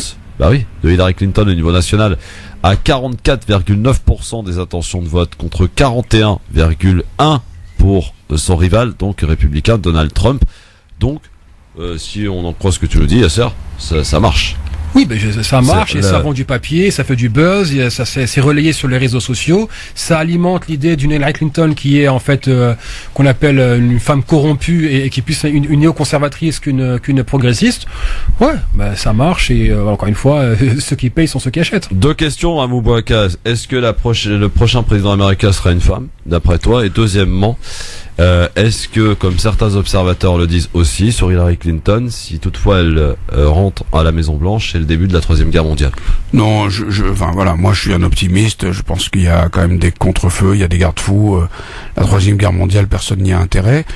Le plus probable, c'est qu'effectivement une femme entre à la Maison Blanche, mais une femme qui ne va pas déplacer tellement les curseurs des positions des États-Unis de ces dernières années, et si elle les déplace, ce sera plutôt dans un sens plus interventionniste et moins proche de quelques progressistes que ce soit, pour le dire de façon lapidaire, et il faudrait nuancer ça, mais c'est à peu près l'idée de ce que je me fais de la situation. Quel casting, franchement. Il faut quand même faire gaffe au symbole. Donc on a eu un Afro-Américain qui entrait à la Maison Blanche. Est-ce qu'il a véritablement changé la situation des Noirs sur place? Non, il l'a pas fait. Est-ce qu'il a mené il se dit démocrate, est-ce qu'il a mené une politique différente de celle de George W. Bush? Absolument pas. Il a même fait pire que lui. Peut-être intérieur, Yasser, sur le système social, peut-être. Obamacare, c'est un désastre. Donc en gros, il faudrait, pour pas entrer dans les technicités, c'est pas véritablement le rêve accompli pour la couverture médicale. Mais en tout cas, Barack Obama n'a pas amélioré la situation des Noirs américains. Sa politique étrangère est encore pire que celle de W. Bush. Sa politique des drones est pire que celle de Bush. La restriction des libertés individuelles et la surveillance de masse a été encore amplement appliquée. Il y a une criminalisation des lanceurs d'alerte qu'on appelle les whistleblowers. On voit bien ce qu'il a fait subir à Manning, à Chelsea Manning et aussi à Snowden. Donc il n'y a rien qui va changer. Maintenant, si aucune femme vienne à la Maison Blanche et qu'elle continue à perpétuer des politiques impérialistes, franchement, super, pour la communication ça sera bien, mais politiquement il n'y a rien qui va changer. Obama pire que Bush? Moi je commencerai pas par là. Je serais tenté de dire à Yasser que en fait il en va des États-Unis comme de la France. C'est-à-dire l'angle de giration d'un bateau comme les États-Unis, c'est pas de plus de 5 degrés par mandat. Autrement dit, il faut pas attendre qu'un président change la donne de façon décisive. Alors moi je suis plus nuancé sur Obama, mais je dois reconnaître que je n'ai pas d'éléments, je dirais, absolument étayés je n'ai que des sentiments et ce que je connais un petit peu par les contacts que j'ai aux États-Unis. Il me semble que quand même son arrivée aux États-Unis a créé une onde de choc. Alors qu'elle n'ait pas révolutionné la vie des Noirs, c'est tout à fait exact. D'ailleurs, moi, avant son élection, j'avais écrit que ça ne révolutionnerait pas la vie des Noirs. Il me semble quand même que dans le climat intérieur aux États-Unis, il a quand même un petit peu desserré certains étaux. Il y a certes, tu dis que le Obamacare, c'est pas une super affaire. Il me semble quand même que pour les très très pauvres, ça a un petit peu amélioré les choses. Il a effectivement des grands ratés. Moi, je lui donne quitus de sa politique de rapprochement avec Cuba, qui est quand même quelque chose qui était pendant. Oui, c'est symbolique. Je crois qu'il a essayé de fermer Guantanamo, il n'y est pas parvenu. Ouais, ça c'était une promesse. Il n'a pas oublié. Il me semble que voilà, il s'est heurté à une technostructure qui était plus forte que lui. Voilà, moi je dirais, je veux pas la quitter, mais il me semble que il a essayé de faire un certain nombre de choses. Toutes n'ont pas réussi, notamment par exemple vis-à-vis des musulmans. Je me souviens de son discours du Caire. Il a essayé des choses qui n'ont pas forcément très bien marché. Enfin, il a quand même accordé un accord, une aide record à Israël qui est de 34 milliards d'euros. 38 milliards. 38 milliards bien sûr, mais 34 milliards d'euros. Donc, sur la question palestinienne, il n'y a absolument rien qui a été fait. Ça s'est empiré. Le blocus n'a pas été levé. Guantanamo n'a pas été fermé. Je pense qu'il n'a pas, en fait, un président des États-Unis n'a malheureusement pas tant de pouvoir que ça, parce qu'il est obligé de godiller entre un certain nombre de lobbies, un certain nombre de groupes de pression, et que voilà. Ça je le conçois. Le problème, c'est qu'il ait réussi à faire pire que Bush. Il est quand même inquiétant. Il a quand même gardé tous les néocons qui étaient autour de Bush dans l'administration centrale et surtout à la défense. Et on voit bien que les résultats sont là. Par contre, c'est vrai que sur la rhétorique, néoconservateurs. Hein. Oui, pardon. Je précise. Hein. Oui, les néoconservateurs, pardon. Mais je veux dire, c'est vrai que sur la communication, sur la question de l'islamophobie, sur la question de l'image qu'il a donnée des États-Unis, c'est vrai que c'est un contraste entre le jour et la nuit. Voilà. Maintenant, bon après. Sauf que voilà, il y a un discours qui est moins anxiogène, mais les pratiques, on va dire, les pratico-pratiques, oui, pour les citoyens américains ou à travers le monde. Quand on en arrive au Yémen où les enfants ont peur du ciel bleu à cause des drones, excusez-moi, je me dis quand même Obama aurait pu faire mieux que de faire pire que Bush, quoi. Enfin, moi je dirais pas qu'il a fait pire que Bush, et puis moi j'aime toujours mieux les présidents qui sont de bons orateurs que les présidents qui sont des bouseux qui ont 150 mots de vocabulaire. C'est ce qui rend la supercherie plus subtile. Donc on étouffe avec un bretzel. Voilà. Alors, même on va faire un petit Troisième Guerre mondiale, honnêtement, franchement, je pense pas. Elle est très interventionniste quand même. Hein. Oui, mais je pense qu'il y a en face d'elle des puissances émergentes, et tu fais pas ce que tu veux avec Poutine, tu fais pas ce que tu veux avec Xi Jinping, et voilà. On est quand même dans un monde qui est multipolaire, et la puissance des États-Unis est une puissance, qu'on le veuille ou non, qui décline. Hein, donc ça, c'est quelque chose avec lequel le président futur devra faire face. Un petit tour par la Turquie maintenant. 3 mois ont passé depuis l'échec du putsch en Turquie. Depuis 3 mois, et la purge, elle est bien continue. De fonctionnaires limogés par milliers, de médias fermés, élus arrêtés. Maintenant, la justice turque arrêté ce matin des journalistes du quotidien d'opposition Cumhuriyet. Ça s'est passé ce matin. Donc Erdogan souhaite se remettre les choses au clair. Et comment vous voyez d'ailleurs cette chasse, j'allais dire, à toute cette opposition en Turquie menée par Erdogan? Moi, ça m'inquiète beaucoup. Ça m'inquiète beaucoup parce que ce genre de fuite en avant, on s'en sort jamais par définition. Et la Turquie est travaillée par beaucoup de tensions internes, de beaucoup de crises qui peuvent très bien arriver à maturité. Et on peut tout à fait se trouver dans des processus qui amènent à la guerre civile. Et moi j'avais placé beaucoup d'espoir dans la Turquie parce que c'est un pays qui est au milieu de beaucoup de failles de notre monde, et sur lequel je comptais beaucoup pour essayer justement de jouer un rôle central de pivot. C'est pas le rôle qu'il est en train de jouer, et moi ça m'inquiète beaucoup. La Turquie est un grand pays. Vous partagez les inquiétudes d'Abou Bouaka sur la Turquie? J'ai pour principe de ne jamais donner un blanc-seing aux hommes politiques et à jamais cautionner, donc être toujours d'être dans l'analyse objective. Donc je vais jamais être pour quelqu'un ou contre. C'est je prends les faits et je vois ce qui est à prendre et à laisser. Faut quand même pas oublier qu'en Turquie il y a eu un coup d'État qui a fait 290 morts. On a eu un avion de chasse ou des avions de chasse qui ont décollé d'une base de l'OTAN pour bombarder le Parlement. C'est que c'est un pays qui est menacé intérieurement par le terrorisme. Il y a aussi la crise des réfugiés qu'il paye bien plus que les pays européens rassemblés. On a la menace Daesh à la frontière, la déstabilisation du Moyen-Orient et un groupuscule opaque qui s'est en fait immiscé partout dans la société. Je ne suis pas en train de théoriser un complot quoi que ce soit.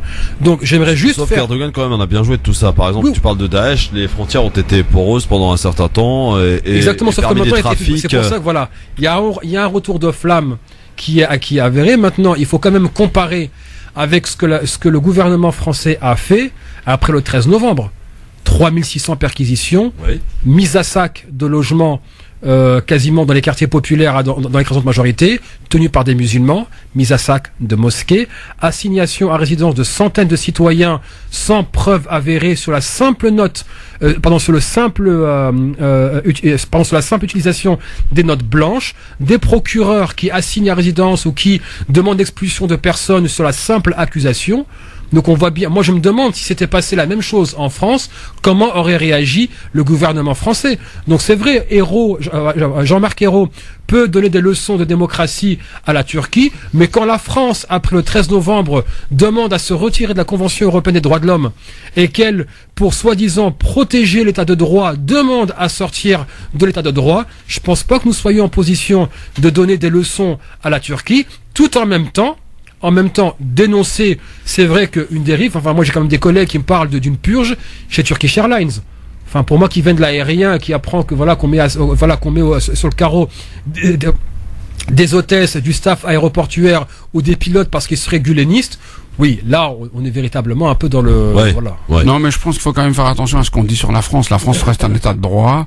La France, c'est quand même un état dans lequel on peut contester les choses qui vous sont appliquées. Il y a beaucoup d'états d'urgence et de perquisitions qui ont été cassés par la justice. Minorité. Voilà. Non, il n'y en a pas eu beaucoup. Et les mosquées qui ont été cassées, j'aimerais bien savoir de quoi on parle. Aubervilliers, on a Sartrouville, Non, là-dessus, je suis sur le terrain. Il faut quand même voir une personne qui s'est perquisitionnée dans quel état il est après le passage de la police. Personne ne peut me justifier qu'on débarque chez un père de famille, qu'on le menotte en slip devant ses enfants et sa femme, et quand sa fille fait une crise de tétanie, on lui dit ramenez-lui un verre d'eau pour qu'elle se calme.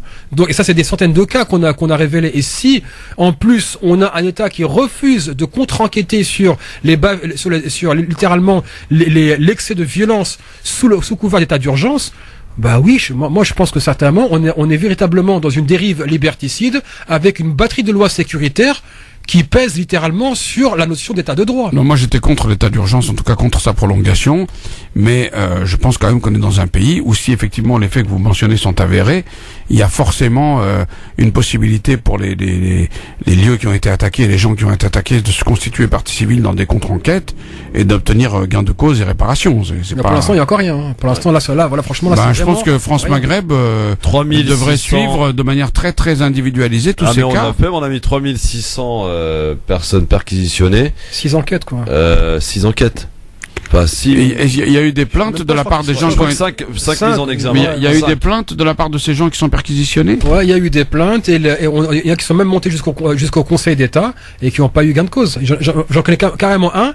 C'était lorsqu'il s'est fait perquisitionner, les policiers sur place ont dit si lui se fait perquisitionner, personne n'est à l'abri. C'était une personne qui tient l'association, qui améliore la relation entre policiers et jeunes de la commune.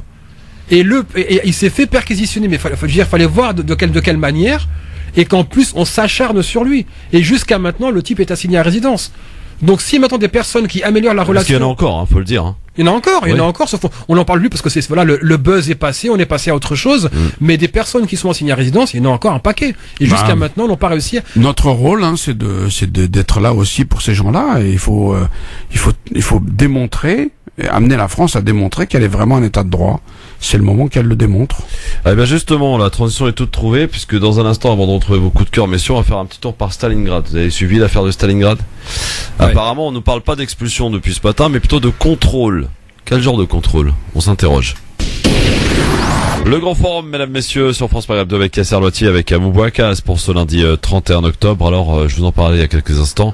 Pas d'évacuation, mais des contrôles administratifs en cours dans le nord-est de Paris, en cours donc à Paris, dans le quartier Stalingrad, où il y a près de 2000 contrôles, 2000 migrants qui sont donc contrôlés depuis ce matin à Stalingrad, sur le métro aérien. Vous êtes allé faire un petit tour, Amou et Yasser?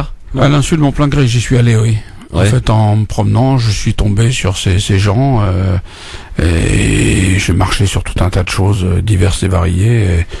Et c'est juste, effectivement, ça fait beaucoup de peine de voir dans quelles conditions ils sont reçus et comment est-ce qu'ils sont traités. C'est bon, je crois que je n'ai pas dit souvent, mais c'est l'honneur de la mairie de Paris que de créer les conditions de l'ouverture prochainement d'un endroit sécurisé dans lequel ils pourront vivre. Ça, c'est quand même extrêmement important. Mais bon, voilà, c'est absolument terrible cette histoire-là, absolument terrible. Les mots manquent pour dire le dégoût qu'on peut avoir de la façon dont tout ça se passe, quoi. Yasser, tu es passé avec ton 2 roues? À Stalingrad plusieurs fois, et aussi à Porte de la Chapelle, à Porte de Saint-Ouen. Moi, sincèrement, c'est que combien de temps encore? Donc là, il y a l'hiver qui va entrer, et cette histoire de policiers qui font signer des ordonnances des ordres de quitter le territoire en faisant croire que c'était les papiers nécessaires pour demander l'asile. Oui, ça c'est vrai. Dire là, c'est vraiment, c'est littéralement une chasse à l'homme en plein Paris. On course les migrants, on leur fait des traquenards pour les bloquer et les rafler. Et ça, c'est pas de la volonté d'un policier, ça vient de plus haut. Bien sûr, ça vient de plus haut. Un policier ne prendra pas d'initiative. Bah, attendez, bien sûr. Mais vous vivez sur quelle planète? Non, c'est pas que je vis sur j'ai pas l'info, c'est tout. Ah oui. J'ai pas l'info non, mais que ce soit relayé, normalement, si une info de ce niveau-là, c'est pas relayé. Ça doit faire l'objet d'une question par un député au gouvernement. On est là dans quelque chose qui est totalement scandaleux. Le problème, c'est qu'on a, il faut quand même comprendre où est-ce qu'on en est. Le marketing politique fait que on a complètement déshumanisé les migrants. D'ailleurs, le terme, je trouve qu'il est vraiment réducteur. Deuxièmement, on a passé plusieurs années à parler de ces personnes qui quittent leur pays dans des conditions qu'on connaît tous. La Méditerranée est devenue un cimetière à part entière, et on n'en parle que sous l'angle de la menace. La menace identitaire, la menace culturelle, la menace aux prestations sociales, etc., etc. Il n'en demeure pas moins qu'il y a des centaines, voire des milliers de Français qui, dans des villes, dans des villages, accueillent, aident, soutiennent, envers et contre tout. Sauf que leurs initiatives ne sont pas d'une façon extraordinaire. Moi, effectivement, ça, j'ai eu l'info parce qu'il y a eu un reportage sur France Inter, et vraiment des gens extraordinaires. Ce peuple français qui quelquefois manque de courage a aussi un esprit de résistance extrêmement fort, et c'est ça qui fait que ce peuple a une histoire particulière. Bon. Non, mais, il faut quand même pas oublier qu'on a à peine 14 000 personnes qui ont été accueillies en France. 14 000 sur 66 millions d'habitants. Oui, ce qui est rien. Et donc, quand on voit comment le problème est vraiment décrit d'une manière disproportionnée, c'est comme si on avait en face de nous un tsunami qui allait venir, ravager la France. Yasser, quand un taureau est affaibli, lorsque tu lui plantes une banderille, il a l'impression qu'il va mourir. La France est un pays qui est affaibli sur ses bases. La France est un pays qui ne croit plus en lui. La France est un pays qui ne sait plus où il va. Et c'est Chateaubriand qui disait ça, quand les peuples cessent d'admirer, ils cessent d'obéir. On déteste nos élites politiques. Plus personne ne les admire. Donc le peuple, il est sans boussole. Donc, il y a tout. Il y a ces fameux Français sans courage, lâches, les mêmes qui ont balancé et dénoncé les Juifs. Et puis, il y a l'élite de ce pays, cette élite qui, depuis des siècles, a toujours été une élite de résistants, de courageux, de gens qui avaient les droits de l'homme au cœur, qui sont là encore, et qui vont, encore une fois, gagner la bataille, mais à quel prix? Alors, on va passer au coup de cœur, c'est parti. France Maghreb 2, le coup de cœur. Alors, c'est intéressant, monsieur Hamou, de vous entendre parler ainsi. Pourtant, votre coup de cœur, c'est sur le président de la République. Oui, parce que moi je suis quelqu'un de nuancé.